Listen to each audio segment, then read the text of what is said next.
So this year was quite the year. And doing a review, I wanted to leave you with some very positive thoughts on my year in review and what I think people should be doing as they look forward to next year.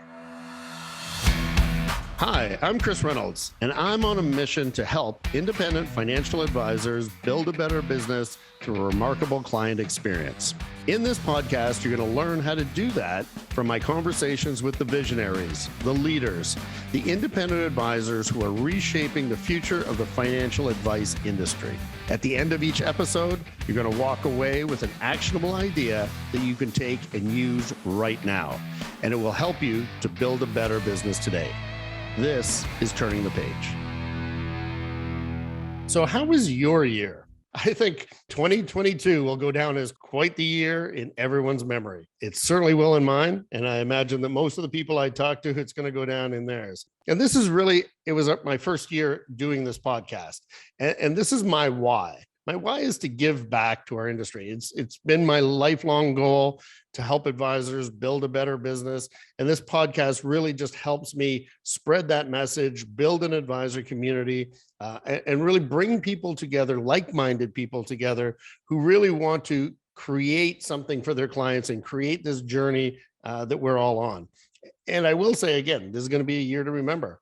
I've talked to advisors, and I think all advisors will agree that this year we earned our money. Advisors had to deal with inflation. They had to deal with down markets. There was a lot of consumer hand-holding. There was increasing interest rates and even more competition than there's ever been before. Just as much as this morning, advisors are telling me they're tired, they're feeling burnt out. It was hard work. And this is the time that we really owe ourselves to take some time for ourselves. We got to look after ourselves before we can look after our clients. And it's been a tough year. But as the proverb says, crisis does equal opportunity. So as much as it was a tough year to get through, there are some great opportunities that we can take. So what I thought we would do in today's podcast is let's just review what we've learned over this last year, and what are those opportunities that we can take right now to get better, to build a better business. And I think when I looked at the themes, I went back over the podcasts, and right at the beginning from episode 1 and even again in episode 12, one of the big themes was create a great client experience. And in episode 12 with Dennis Mosley Williams, we talked about the client experience. And this should be foremost on not only advisors' minds, but all entrepreneurs' minds, is how do you create a great experience? In fact, the one line that I took, and I love this one, is how do you create an experience that your clients would pay admission for? Think Disney.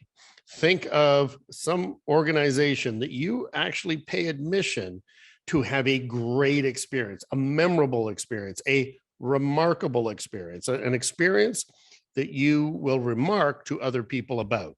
How do you do that? And how do you continue to up your game in that client experience? The other thing that I took, and another big theme that I think, was client focus, especially in the tough times. Focus on your client and what they need personally through the tough times. And we heard that in episode 11. We had Dan Nolan talking about how to deal with clients in tough markets. Just recently in episode 17, we had Patty Lovett-Reed. And this was the year really, again, helping them get through the tough times, but by focusing on their individual needs, your clients as individuals. And one of the keys to that is about communication. Going back in episode 10, we had Mitch Anthony, and he did a fantastic job of storytelling, because communication is key. Storytelling is key. The greatest advisors that I know are both teachers and great storytellers. They have the ability to take very, very complex issues, complex topics, and distill them down so that the clients clearly understand not only what the problem is, but clearly how to solve that. And I think the more that you can work on your storytelling ability, I think that's a great theme that came out of the podcasts. One of the others is, of course, the use of technology. And you hear technology popping up in the podcast quite a bit. Episode 4, we had Jason Pereira talk about how he uses technology to enhance his business, enhance communication. And then you had in episode 15, we had Mike Waller, who showed us how technology can actually make your business so much more efficient that you can dramatically increase your capacity, increase the leverage that you have in the business, and it enhances your storytelling, enhances your communication, enhances your message, and it also enhances the number of clients that you can actually service. And then, of course, a sign of the times, another big topic was around succession. Building equity in your business. I think just based on demographics in this business, this topic is going to continue to be a big theme. In episode 9, we had both Jason Simpson and Stephanie Power talking about how they took over their business from their parents and went through that succession plan, and a lot of great feedback from that one. In episode 6, we had Bill Black. How do you get your business ready for sale? Would you buy your own business? And if you would, why? What makes it valuable? What makes it not as valuable? And I think that was a great episode that we took a lot out of. And then finally, episode 14, we had Diane Groves talk about her journey, how she found a successor, she worked with that successor, and what the result was. So once again, you see some major themes: experience, client focus, great communication, use of technology, and succession and equity in your business. So as we go into 2023, here's the big question. Here's my challenge to all of the listeners. Where can you add more value to your clients? What are the things that your clients truly value, and how can you do more of that? Now, the question I constantly ask advisors is, what is your next big thing?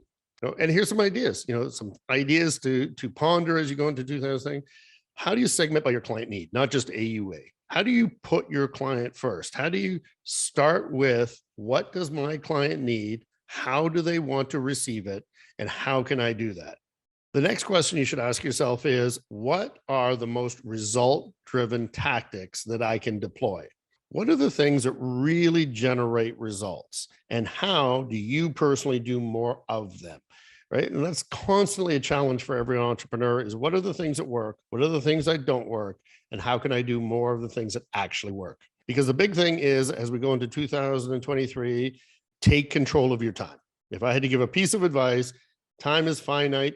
There's only so many hours you have, and how you use those hours are going to dictate your success. I hear all the time, I'm too busy to do this, I'm too busy to do that, I'm too busy to do the other thing.